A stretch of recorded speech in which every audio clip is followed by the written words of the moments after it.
Le métier que je fais, c'est justement d'accompagner des entrepreneurs ou en tout cas des personnes qui ont pris conscience que c'était important d'avoir que leur travail, leur métier, les heures qui passent pour ça, que ce soit qui ait du sens.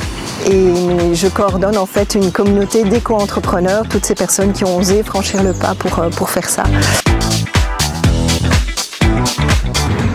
Je pense que quand on donne, on reçoit souvent, donc, et vice-versa. Et donc c'est ça aussi, cette belle conscience aussi de se dire j'aimerais faire la différence et faire ma part aussi, parce que j'en reviens au sens, quel est le sens de ce qu'on fait, et d'avoir cette plus-value, parce que je pense que tout le monde est unique et peut apporter quelque chose.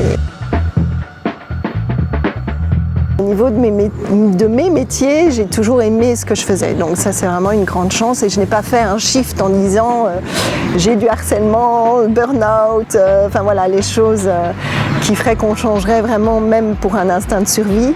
Je l'ai fait parce que je suis très très connectée à mon intuition et je sens aussi, ou à ma voix intérieure, si je puis dire, qui fait que je sais qu'il y a des moments où j'ai besoin il y a un changement qui est en train de prendre place et donc je suis très fortement ça.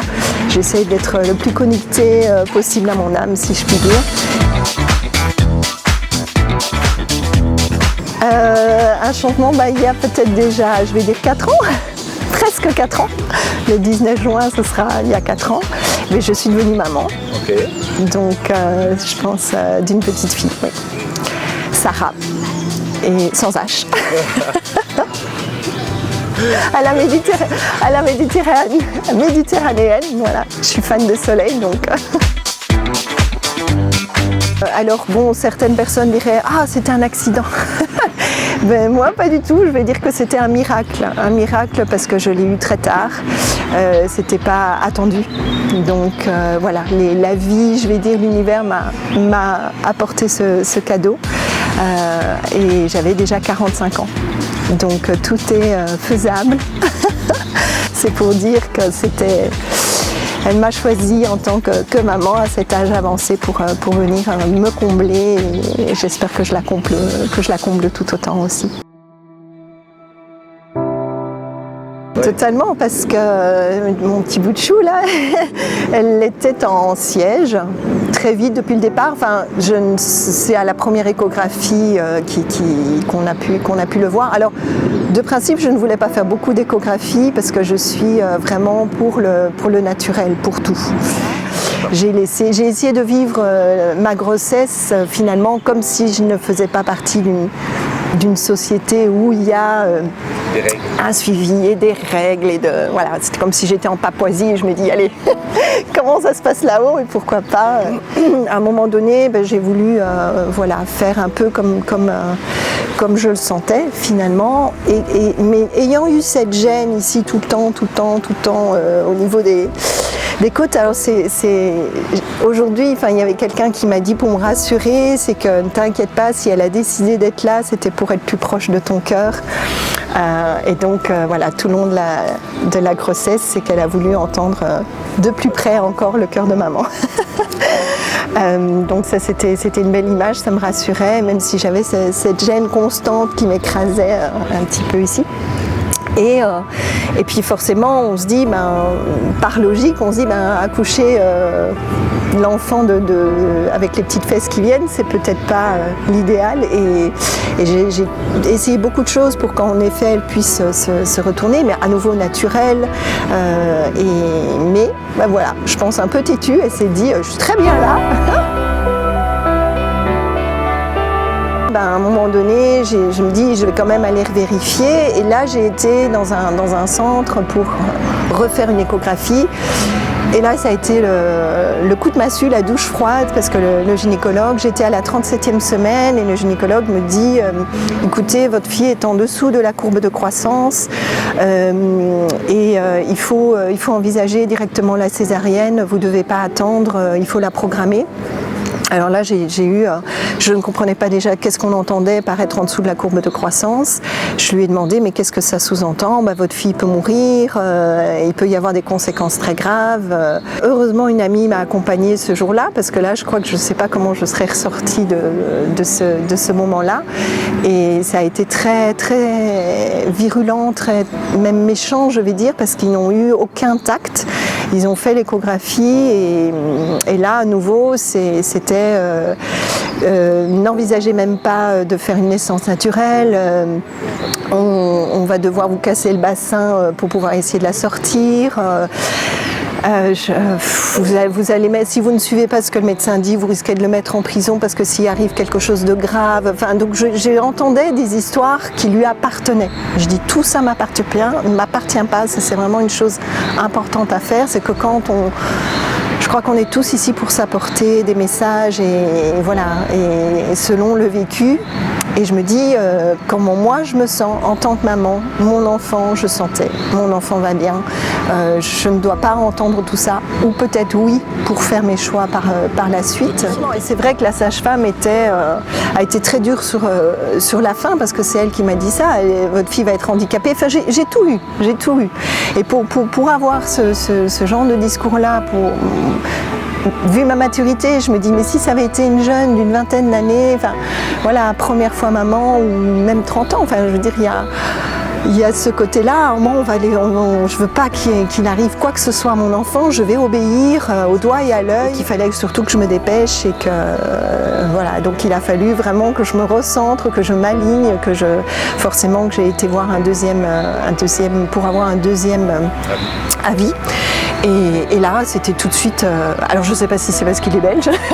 Comme je suis belge, je me dis, les Belges en général, on est plutôt assez cool, relax. Et puis, on se dit, non, tout va bien. Et j'étais ravie de pouvoir le consulter parce qu'il m'a rassurée.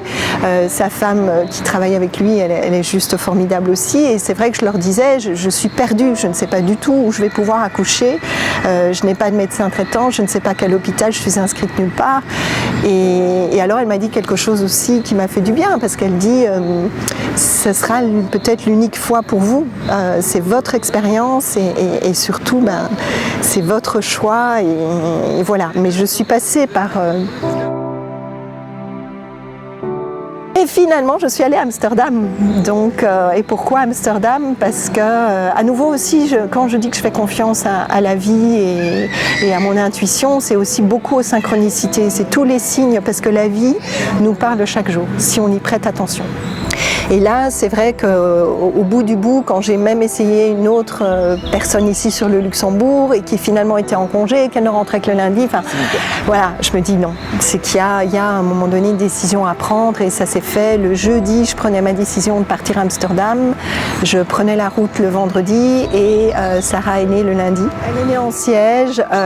C'était une aventure pour toutes femmes qui sont passées par là. Elles pourront le comprendre, je pense.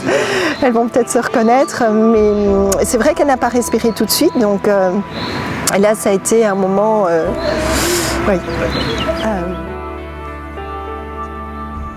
assez...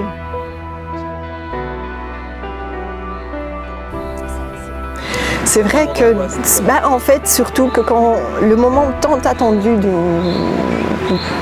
d'une maman, pardon,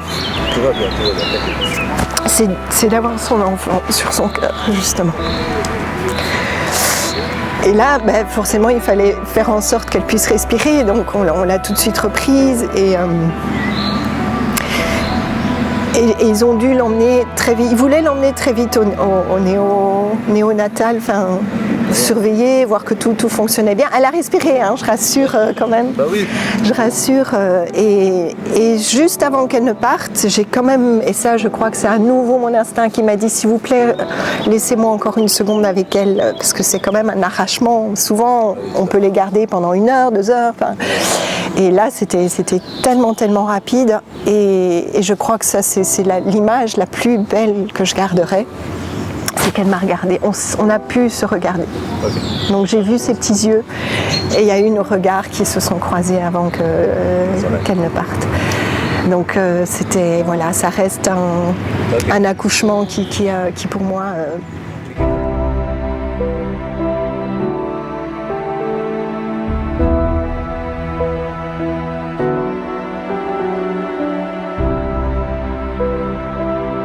Est-ce que j'entends ce qui se passe en moi? Oui. C'est que malheureusement, c'est tellement dans le mental.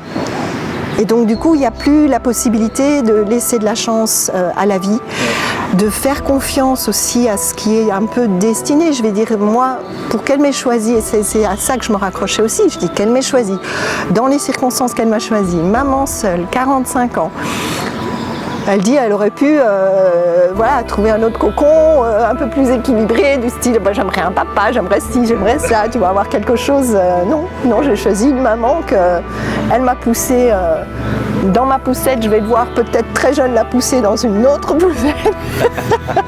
Le gros souci, et c'est toujours cette même personne qui l'a dit, que je crois que ça devrait être un motto pour la plupart des personnes dans leur vie, c'est nous, êtres humains, on veut toujours tout comprendre.